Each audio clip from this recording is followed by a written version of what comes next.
Okay, fourth grade, it's time for us to learn how to add and subtract fractions with different denominators. And we're going to start out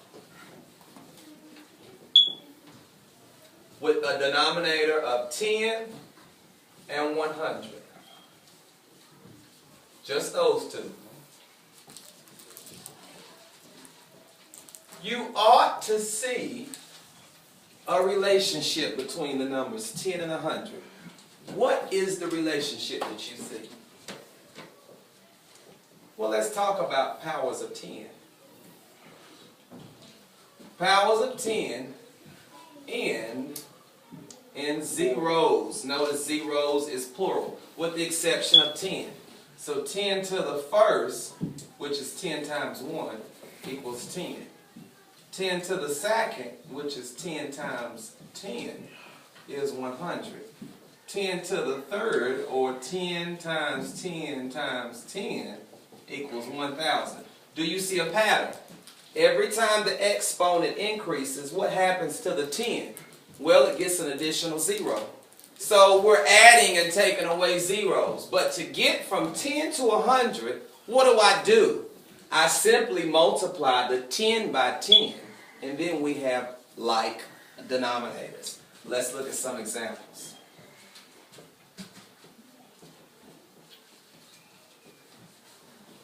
Okay, I split the board into two.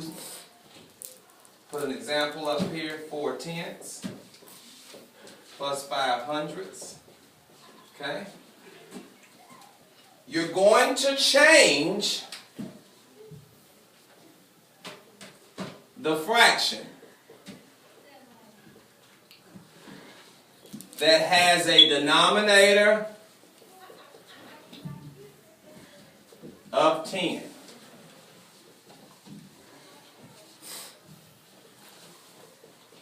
Okay? We have 4 over 10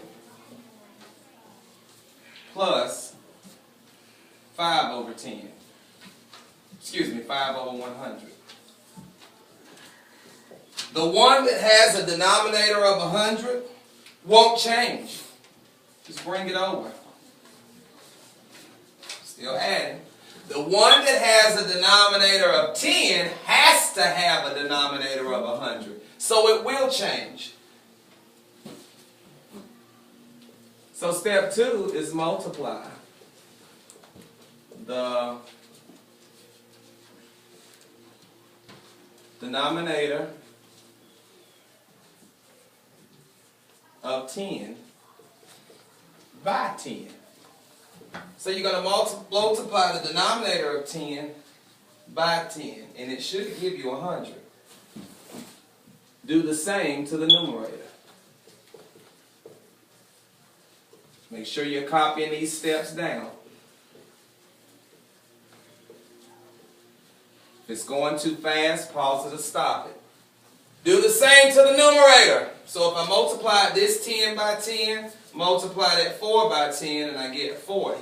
They both have the same denominator now. I get 40 over 100 plus 5 over 100. Now I can add them because they both have the same denominator. And I get 45 over 100. So if you follow these 3 steps, you shouldn't have any problem. Let's do one with subtraction. Same 3 steps, but I'm going to change some things. Okay? I'm subtracting. The subtraction symbol here and here. Same process. Change the fraction that has a denominator of 10. We need this one to have a denominator of 100. None of that would change. You follow these same steps, and of course step 4 was add or subtract the numerators. Once the denominators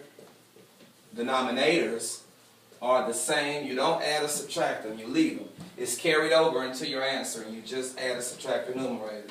And then if I subtract them down here, I get 35 over 100. These were 2 different examples. I just put them all in the same area for the sake of me having to erase and write it again. So you can write it twice. One with the addition example, and one with the subtraction example. But the scale itself is the same. So just remember, we only change the fraction that has a denominator of 10. We want it to have a denominator of 100. So the one that has a denominator of 100, leave it. Only change the one that has a denominator of 10. But whatever you do to the bottom, do to the top before you add or subtract. All right.